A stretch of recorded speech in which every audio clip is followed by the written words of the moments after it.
have this recording, so we'll clean it up and we'll put it in the Atrium portal in case it's helpful for anybody. But long story short, thank you for joining us this morning, Josh. My pleasure. You're in Missouri. You're working right now, right? I am. We're working some of the flooding that happened here in St. Louis about 45 days ago. So the long-term recovery is a marathon. It's not a sprint. Yeah. Yeah. And I know years ago you were down in Puerto Rico quite a bit from all the devastation there from the hurricanes. So just a little bit of background for you guys. Josh is my cousin. So our moms are sisters.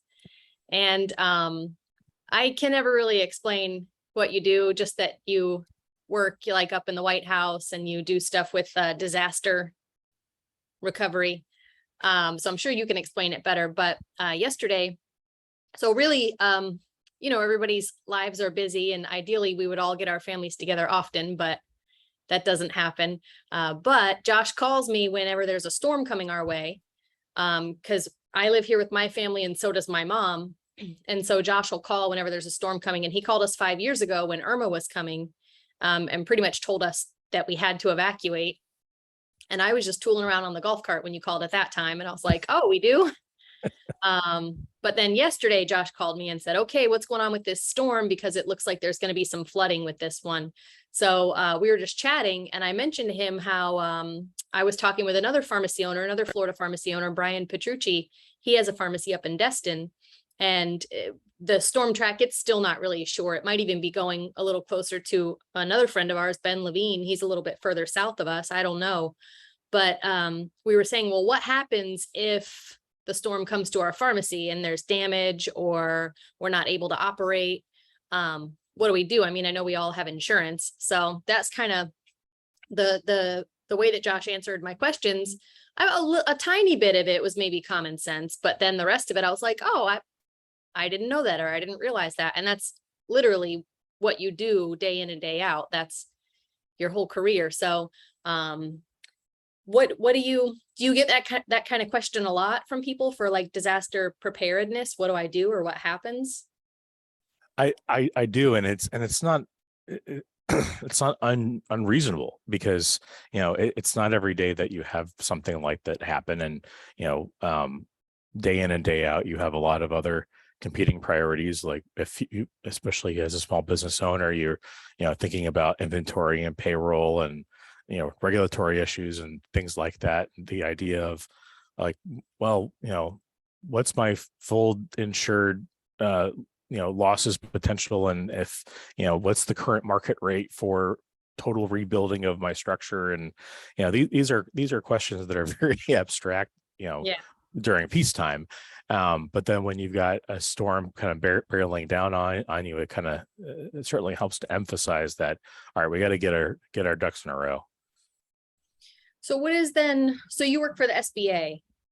Yep. I work for the U.S. Small Business Administration. I'm the recovery director, work out of DC, and we cover the entire country when it comes to providing assistance to homeowners, nonprofits, and small businesses to provide them basically low interest loans for the rebuilding costs. So the way that it often works is that you will register with FEMA, and FEMA will identify what kinds of needs assistance you have. You might get a small grant from FEMA. Just to be totally transparent about it, there is no FEMA benefits for small businesses, so it's exclusively for homeowners and renters. And if, as an example, if your home is totally wiped off the face of the map, the maximum amount of money that FEMA will give you if you're uninsured is about $33,000. And so that's not a lot of money to rebuild a house. So SBA comes in on the back end, and we offer loans that can, for if you're a homeowner, for uninsured losses, it can be up to $200,000. And then if you're a small business, or if you're a business, it can be up to $2 million to rebuild and replace what was lost. So one of the things that often happens is that, folks that have insurance, which they should, will will go through the insurance adjustment process and submit their claims. And oftentimes there's a lot of back and forth with the insurance company about what they're going to cover versus what they're not going to cover. But you can still apply for one of the SBA loans. I mean, it's kind of a good fallback, because if there's a delta, if there's a gap in what your insurance contract says that you can have versus what the damages are, you can use an SBA loan to help offset that and help actually rebuild your business. So, it's kind of better to rebuild all of the business as opposed to just like half of it. So Yeah. And so I know sometimes like small businesses, depending on what's going on in your business and the growth, sometimes you can't really get a loan. Or so if you have a disaster and if you have an insurance claim, you're saying that you can submit for an SBA loan at the same time because of that disaster. correct. And there's two kinds of loans actually, and the interest rates are pretty low. They're for the they're right around 3.8% for 30 years for a 30-year term. And so the excuse me, so the loans are going to be basically serving as that gap option. Or if you're uninsured entirely, it can cover the entire uninsured losses for that property. And there's another, so that's for the disaster loans. There's also something called the Economic Injury Disaster Loan Program. So we probably have all heard of the COVID idle loans from the COVID period. Well, that was built off of the economic injury disaster loan program that we've had for decades. And so if you have economic injury, so if you can show that, hey, this time last year we were making $100 worth of sales, today we're making $3. It's a pretty clear evidence that there is that the disaster has changed the market such that now we are experiencing a economic injury, and then you can get working capital to help offset that too. So you can pay for payroll, inventory, things like that off of those proceeds. That's interesting. Because I know like last year this time we had a huge, we had the Delta wave for COVID. It was probably not over, but winding down a little bit. So our revenues were super high from all that. So that would be an interesting comparison right now to last year. Did they just compare last year, or do they compare previous years as well? They'll compare previous years, and that's one of the really important things whenever you're filling out one of these applications. So there's a digital online form that you can fill out. There's also a paper one, of course, but there's always that option of like other, add additional comments section. And it's easy to, especially when you just went through a disaster, stuff is all over the place. You don't know what's going on. It's really actually quite important to take the time and tell your story in that additional comment section, because that's what's going to help tell the loan officer what's going on, why you need these funds. And so they're the two biggest reasons why folks get denied an SBA loan, and we're like the last game in town in terms of giving out loans. So the two biggest reasons are credit worthiness, and then showing the ability to repay. So if you don't have enough documentation to show, like, yes, we were a vibrant,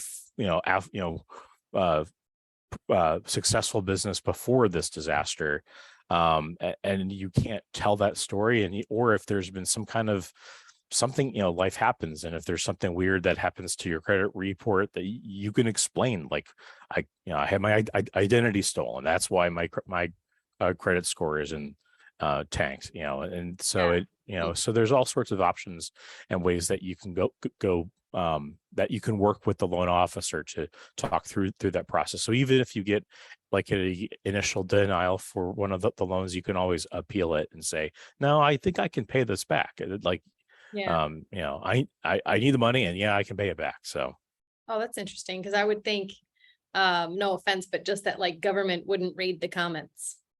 Like, they oh, what does it matter? they read the comments, Yeah. and it's often for the applicant, for the disaster survivor, it can also be kind of a cathartic experience of just telling their story Yeah. about, hey, this is what we dealt with, this is what we went through. Yeah. So So we're here right now in the Tampa area. We're under a mandatory evacuation. I'm in the pharmacy today. Brian's home with the kids. He's securing everything. And Laura, our other cousin, she has a house inland a bit, like 90 miles or so inland. And that's where we evacuated to last time. And she's actually out of the country right now. She's in Paris because she's a flight attendant. So I mean, we're lucky where we're at because we can stay and or we can choose to drive over to Laura's house and stay there to ride out the storm, which is what we're planning to do right now. We're not planning to stay. But we have this business to run. And so the pharmacy, we're going to be open regular hours today. And then when we close, what do I do? Or, what should all of us do if we have imminent storms or flooding or hurricanes? Tornado, you can't really prepare, but what should any small business do to prepare when they kind of lock the door before they leave when a storm's coming? so one of the most important things to do is to take pictures of everything. Take pictures of everything the way it was before you left.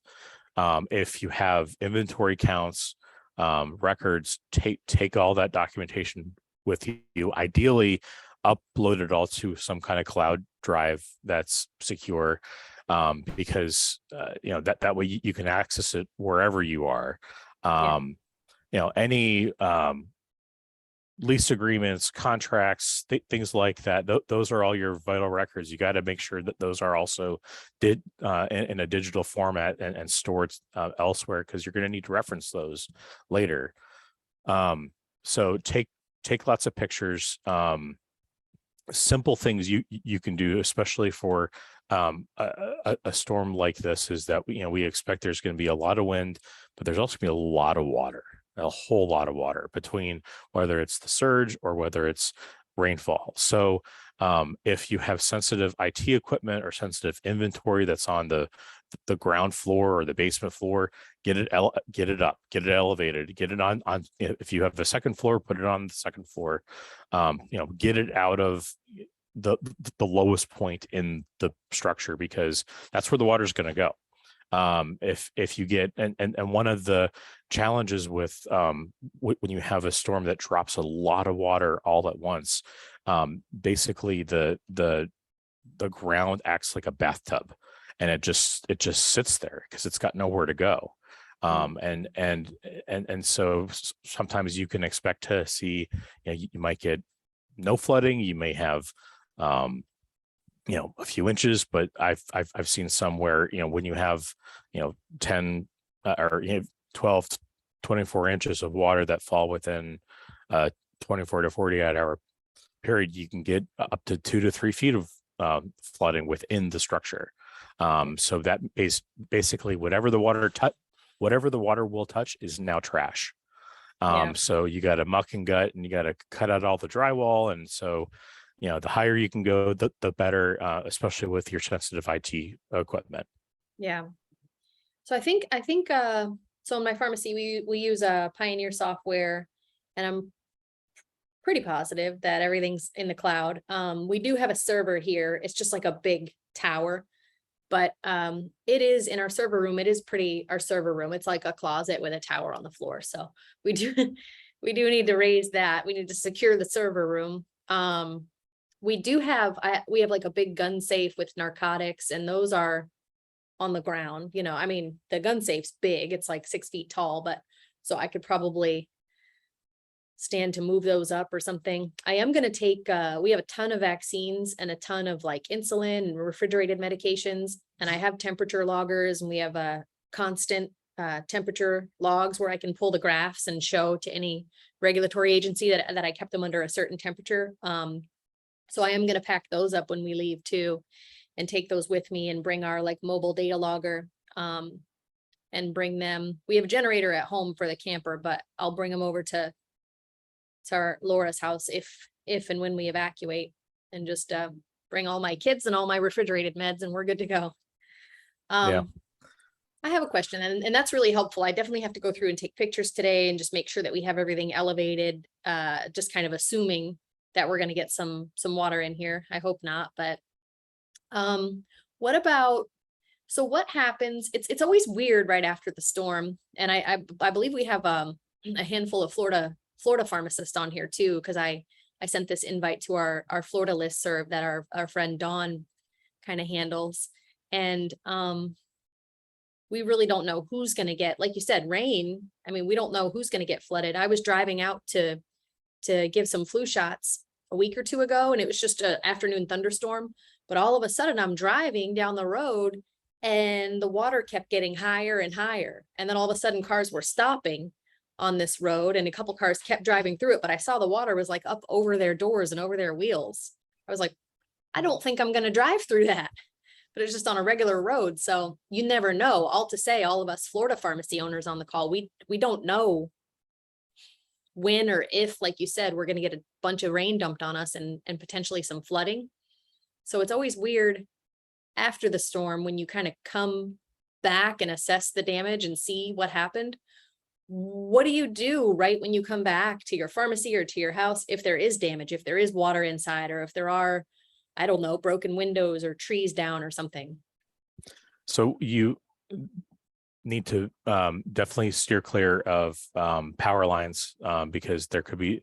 So one of the things that now with the current track that we see Ian taking now, it's starting to hook into, hopefully not, but it looks like it's hooking in towards Florida right now, and so we're probably going to see more instances of wind-driven power outages, and so that's going to bring down a lot of power poles. It's going to bring down power lines, and so if you are in your house or in your pharmacy, you're going to have to be mindful about any exposed electrical, because you don't know if it's energized or not, and that's something to be mindful of. The other thing is that if you have it, it's good to wear an N95 mask or some kind of respirator when you go into the structure, because mold takes about, depending on the environmental conditions, it can take about 18 hours to start to form. So mold typically is not a problem unless you're immunocompromised or you're an asthmatic or you have other respiratory issues, but it's generally not good to just expose yourself to a whole lot of mold. and Yeah. So that's odds are, if there's going to be if there's an evacuation and it's been a day, 2 days, and the dust is kind of settled in terms of the storm has gone on, there will likely be transportation barriers. So, roads will be closed, some roads will be washed out, potentially. So when you eventually get there, odds are mold will already be growing inside that structure if it got flooded. Yeah. And so that's why it's so important to elevate those things. If you have paper records that can't be replaced, take them with you. And digitize them so that you have them. One of the first steps, and this is where it gets hard, is you have to start what we call mucking and gutting and just start cleaning up. And assume that if the water touched it, it's trash. And if there's still water standing in there, then you need to make sure that you have good footwear. And you're being mindful of where you're stepping, because you have no idea what floated in while you were gone. Yeah. And I'm not just talking critters, and it could be nails, it could be sharp, anything sharp. And so a lot of the post landfall injuries that we see are things related to folks get impaled by nails, or they get broken limbs from trying to do the cleaning out that's there, but it's something to just approach carefully when you do it, and make sure you've got good heavy gloves, make sure you're wearing a respirator, and get some really heavy duty garbage bags, like lawn bags, just to start trashing what's there. Ugh, I hope none of us will have to do that, but it happens. It does. One of the good things, just to put a silver lining on it, because it's easy to be really, like a Debbie Downer on these kinds of things. Florida's done a really good job of upgrading their building codes such that they're really focused around life safety. So if you're in a home or you're in a structure that is newer, I mean, within the last probably 10 years, 10, 15 years, odds are that it's gonna perform structurally a lot better than others will. That won't stop the water, but it'll help with the wind for sure. Yeah, and I guess I remember when Brian was a fireman, they would always have to wait for the power company to make sure that the power was shut off if they had to go into any kind of structures or standing water or anything like that. I would imagine if we came back and there was standing water, the power would be out, but is there a surefire way to know that it's safe to kind of stand in that water with power lines? Or that's kind of scary. So I mean, if you had left lights on before you left and all those lights are out, that's a pretty good sign that the power's out.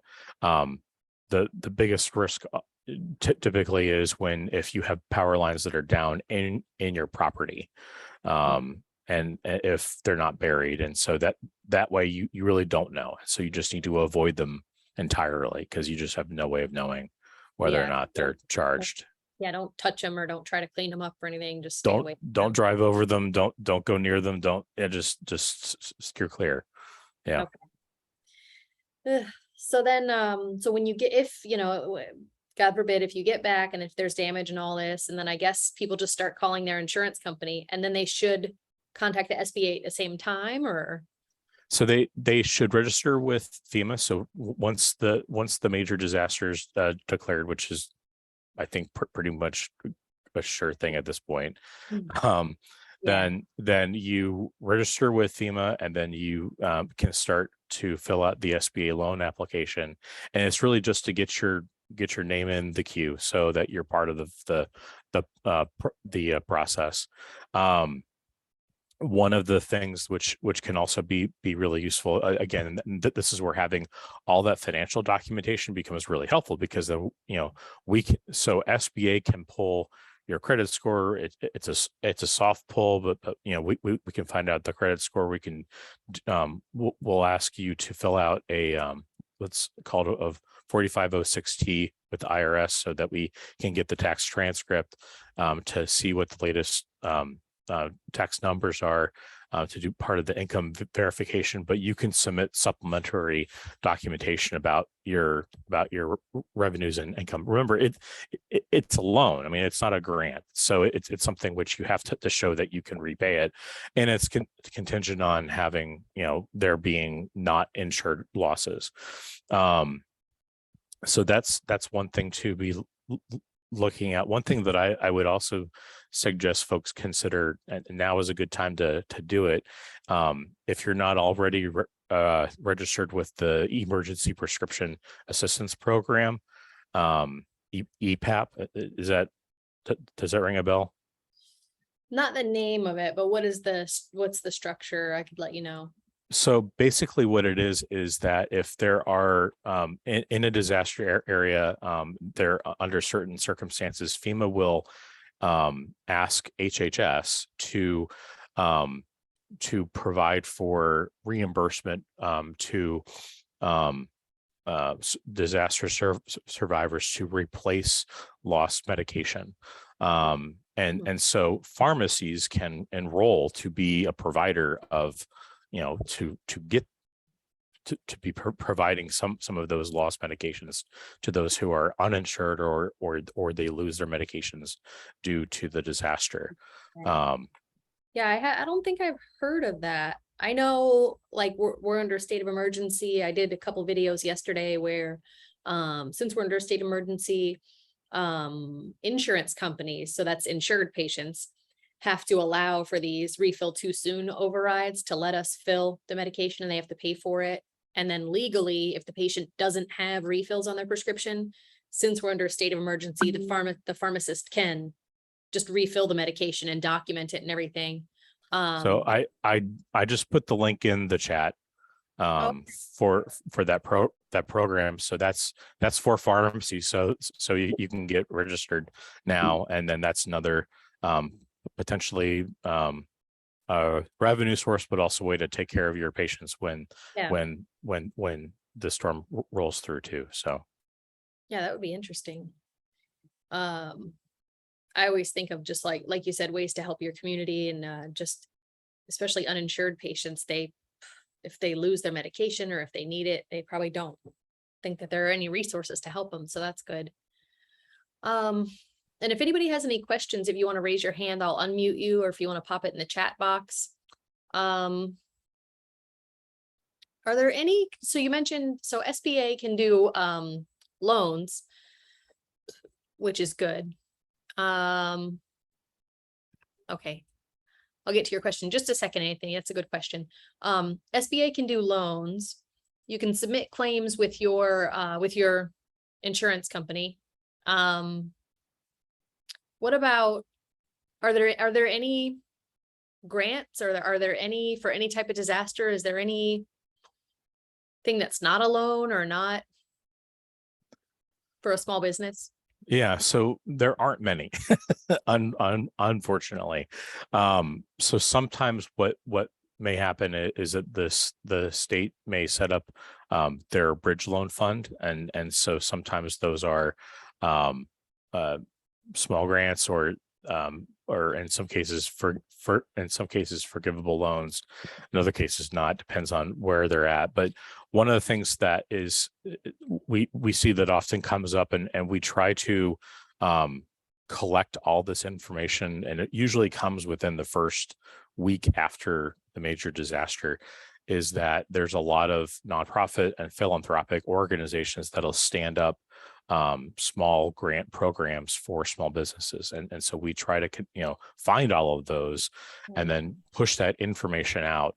So if you follow, suggest following, I think it's ESF 18 in Florida is the private sector private sector's emergency support function. So they'll be pushing out information about what may be available, but then also checking some of those websites will also be a good idea.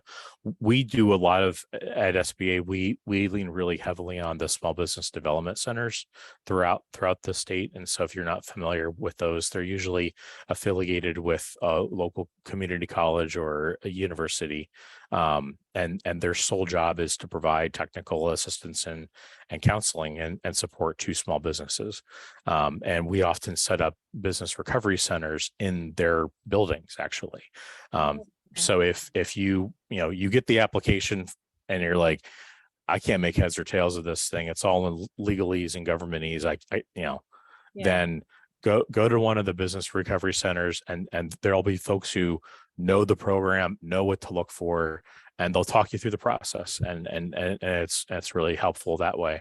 The one thing that we haven't talked about yet that I wanted to mention is that it's important to have alternative contact information for your suppliers. So that's important to make, so that if you lose inventory, about how to get that back and about what that's going to entail. But the other part is your staff. And it's really important to make sure that we are giving room to them to take the protective actions that they need in order for them to be safe, whether it's evacuating if they're directed to do so, making sure they've got water and food, and that they're taking care of their own families. Because even if we're looking to have even if we could open potentially, if our staff are underwater literally, or they're worried about their own family and friends or their dependents, then they're not going to be very effective employees, and they need to take care of their own. So, now is the time to be encouraging them to make sure that that's happening also. That's a good point too. And I know we're all there's 7 of us here, and we're all like in different evacuation zones and flood zones and that. I know one of my employees is in an A evacuation zone like me, but she's not evacuating. One's in a D, so she doesn't have to yet. But I was actually looking up, how does it work? Like, do you have to pay employees if you're closed and you're not able to work? And what I was able to find yesterday, like, because we're going to be closed Wednesday, Thursday at least. So as a small business employer, do I have to pay the salaries? I mean, we're not going to be generating any revenue those days. So, and they're not part of that employee's benefits package of like paid planned holidays or PTO or something. So what I read was, if they're exempt employees, meaning they're salaried, and I know a lot of our pharmacists are exempt employees, and our accountants say that we kind of have to have our pharmacists as exempt employees.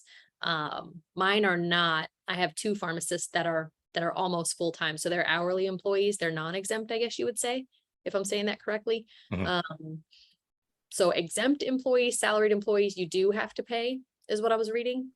But non-exempt employees and your hourly employees, you're not required to pay if you're closed for weather or for just inclement weather and disaster. You're not required to pay them if you're not open. That's true. You don't. And when there's a major disaster declaration, one of the programs that gets opened up is something called disaster unemployment assistance, and it's actually specifically for that scenario where if you're the employee and your employer is is closed because of the disaster, then you have the opportunity to then get some unemployment assistance that way too. Oh, okay. That makes sense. Like if you're an employee and you have a job and you're not able to work, Then you can get the disaster unemployment assistance, and that usually gets opened up shortly after the disaster starts. And then there's also something called DSNAP. It's like it's like the food stamp program, but it's for disasters, and it's got a much elevated income level requirement. So if you lost like your entire fridge worth of food, then you may have the opportunity to get some additional food assistance through DSNAP as well. And so you'll see that acronym battered around too, so that you can hopefully get fed beyond just having what may be available in shelters or wherever you're evacuating to. Yeah, that makes sense too. That's another thing I haven't thought of. I just clicked allow to talk on here. And this is really informal. So if anybody wants to unmute themselves and talk.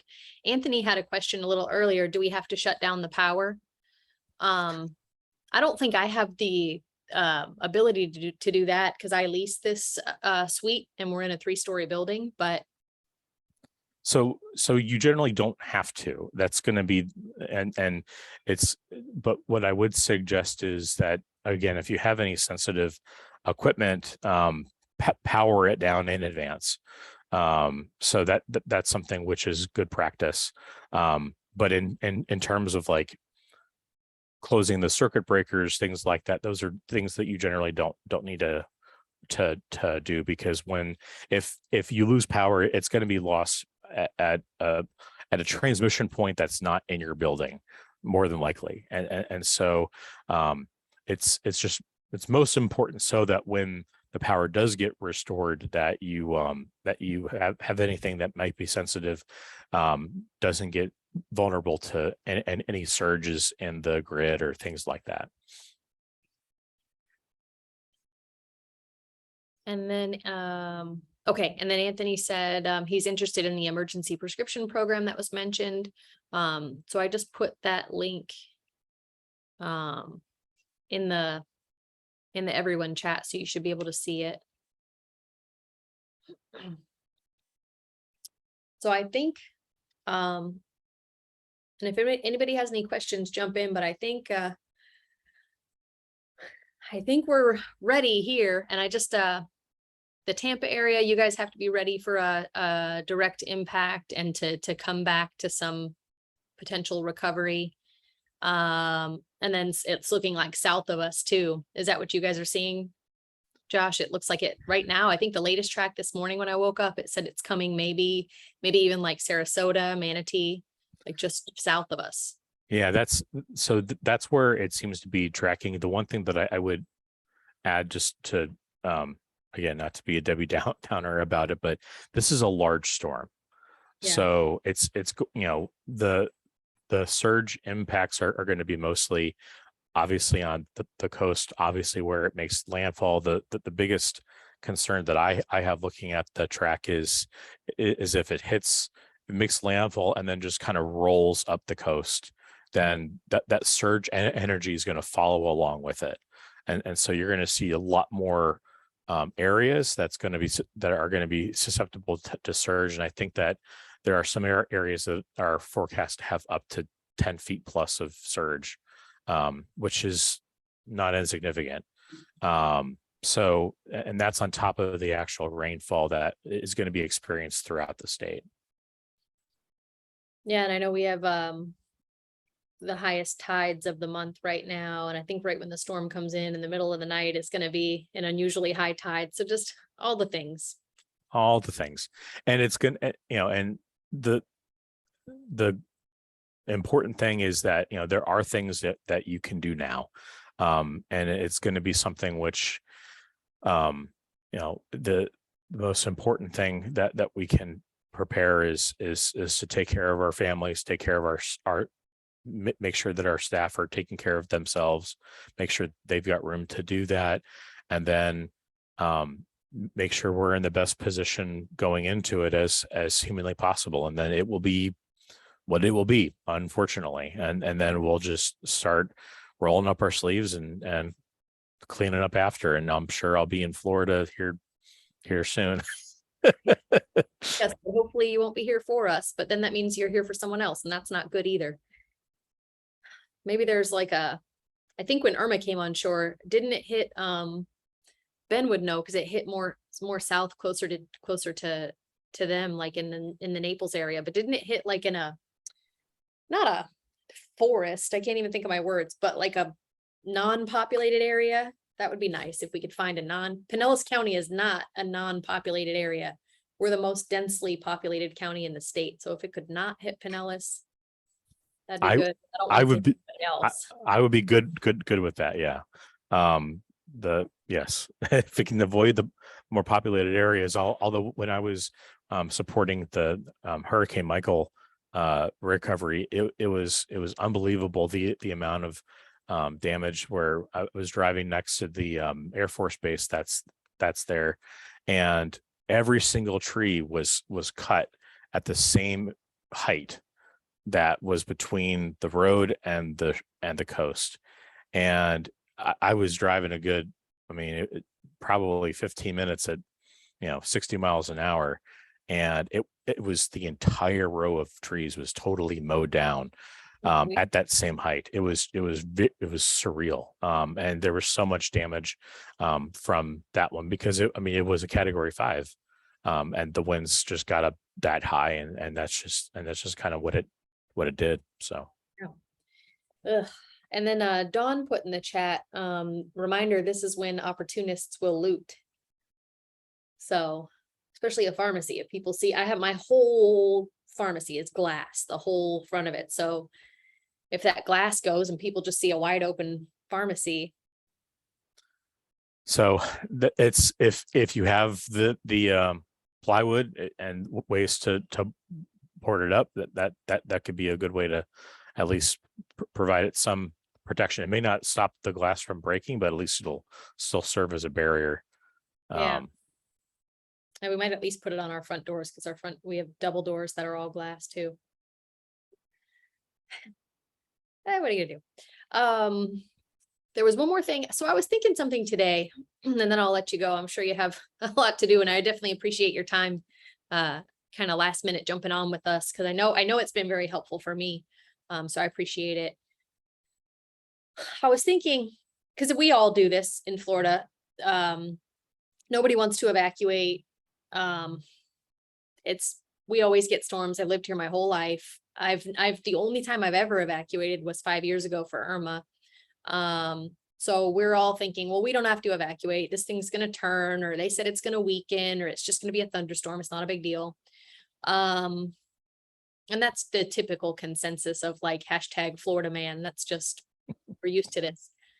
But, I think, and I just told my family, we're going to make our decision. We're lucky enough. We're going to make our decision when I get home from work today, about 6 p.m. or so.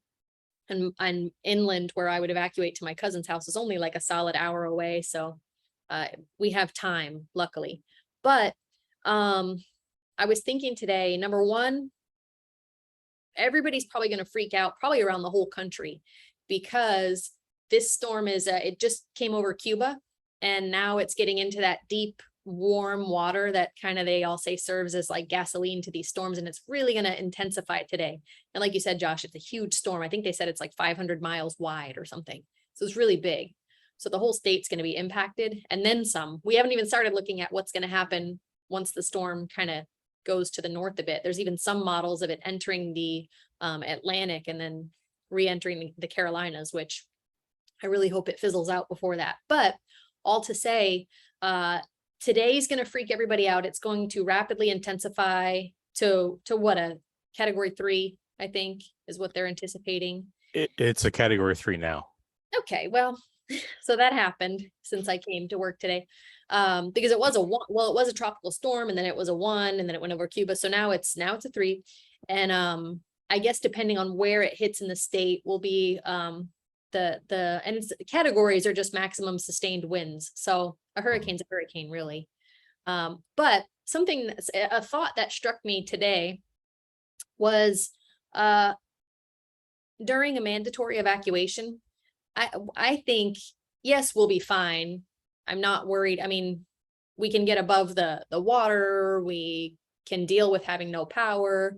The winds aren't going to be structurally damaging. Our meteorologists are telling us it's not like Cat 5 where it's going to completely level your house. And like you said, if your house is relatively new construction, you'll be okay. However, during a mandatory evacuation, emergency services can't help you. So 911, police, fire, they can't come help you if you're in a mandatory evacuation zone, because it's not safe for the first responders to come out during the storm. So there's that. And then I guess just with all the water, you'll probably, you won't be able to drive the roads. You won't have power. So that's a little alarming. And the more I thought about it, I'm a pharmacist. I'm pro-vaccine. Just before the whole pandemic, let's not even think about all that. I follow the CDC guidelines and recommendations. I think most of us do on this call. There may be some nuance with the pandemic, but generally, if a patient comes in and they need a tetanus shot, we'll look at the guidelines and we'll follow the recommendations. If they need a pneumonia shot, shingles, flu, we follow all those guidelines. So it makes sense to also follow the guidelines of your government for mandatory evacuation, because I just think that if we're all Florida man and stubborn and stay put, it kind of just makes it harder for everybody like Josh and like the first responders and all that to do their job, because God forbid somebody does need emergency services, or somebody does need help, or somebody does get injured or die, or why, if you're in a mandatory evacuation zone, if you have the option to go somewhere else. I couldn't agree more. I mean, if you're in that zone, there's a reason you're in that zone. The actual structure of your house may be okay, hopefully, but it depends on, you're going to be an island and you're going to be stuck there with no power, potentially no water, and and depending on how extensive the infrastructure outages are, you're looking at not 3 days, not 4 days, but a week or longer potentially before you get that restored back. And so, would you want to avoid that? I think most people generally would. But then to put a finer point on it, while the house may be able to endure the winds, what about the tree that's outside that's been in saturated soil for the last 48 hours? It doesn't take much to push that over and ends up in your living room or ends up in your bedroom. And that's the real risk that we often face is all the debris that gets thrown around. And so it's hard to predict what that's going to do. That's why, when they say to evacuate, you really need to heed the warning, because that way then you're not just placing yourself out of harm's way, you're also not having to put anyone else into harm's way to pull you out, because it got bigger than what you thought it was going to get, or it got longer than what you thought it was going to be. Right. Yeah, that's true. And especially if it was just me, I wouldn't really care, but having kids, then you're supposed to do the right thing with the kids. And then I have all this medicine too, that I really don't want to have to chuck in the garbage. So I'm going to keep the medicine somewhere where there's power.